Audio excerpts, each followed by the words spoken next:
and somehow the downturn and the cyclicity have come together, so that's the reason it's getting hit.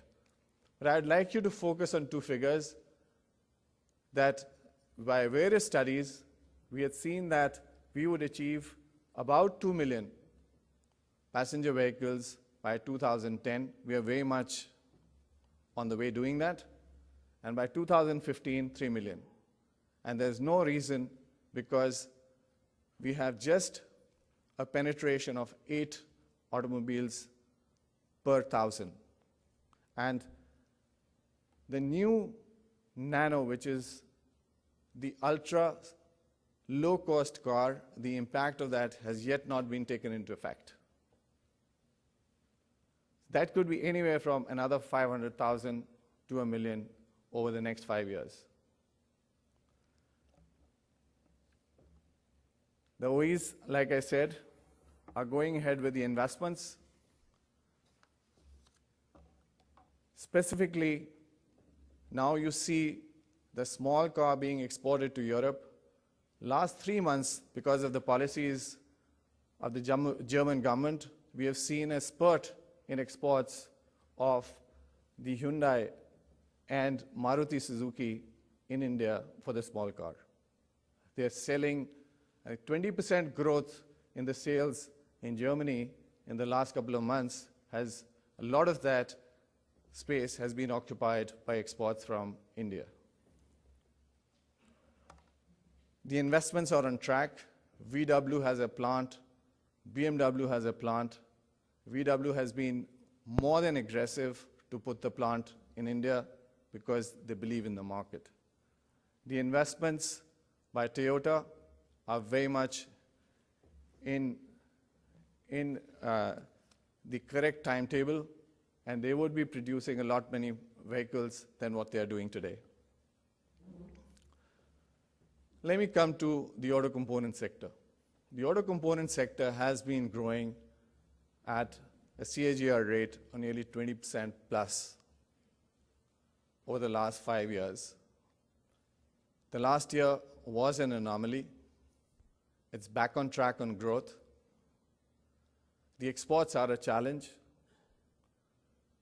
That will remain so, but that is getting covered by the domestic market the way it's growing. We produce nearly 98% of the compact car componentry. It's accepted in quality. The quality standards are much higher than anywhere in Asia. That has been established by the OEs because the defect rate on the Indian car is much higher than anywhere in the cars produced in Asia. That's why they could be exporting to Europe, because of even with the stringent standards. So even the exports of the Indian auto components are to those countries for OEs and first years, which have very high quality levels of acceptability. So North America, Europe, Japan, Korea constitute nearly 80 to 85% of the exports out of India. The envisionment is that somewhere between 2016 to 2017, the exports alone would touch nearly $20 billion. And there are various plans in place. There are 24 international purchasing offices from both OEs and the first years in existence in the country, leveraging this situation. Joint ventures in India are very common, whether they be technology, whether they be financial participation, and critically, you would see that it's evenly divided if you leave just, Japanese have been always very aggressive on India, so you would see a lot of the Japanese joint ventures, but besides that, it's quite evenly distributed around the globe. And it's a culture which adapts to each standard, whether it be Korean, whether it be Japanese, North American, or European. Let me recap this. The OEs are committed. The growth is happening even in the worst of environment. The exports will be a challenge.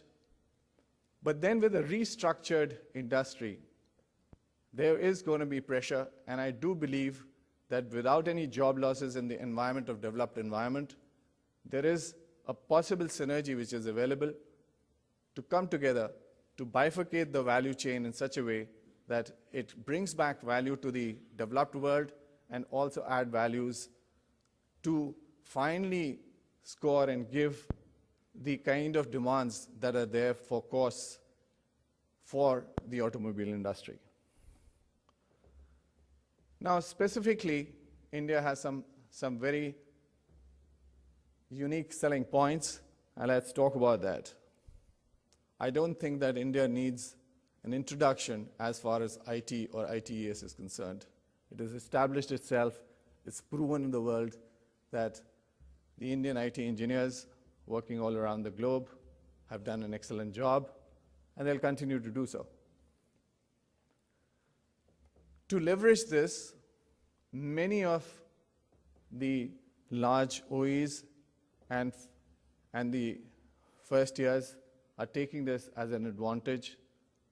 Bosch employs more than 2,000 engineers for research. Magna, which is highly aggressive on India's strategy, is already employing a large number of engineers within 3 different locations. Suzuki is making products which are now for India, designed in India. Let's look at the other advantage. Besides the demographics, is the Indian engineers who are highly adaptable in terms of skills. And this is, if you see in the 4 quadrants, you would see India high up in the environment, which competes with the engineers of the developed world. Let's see some of the successful examples.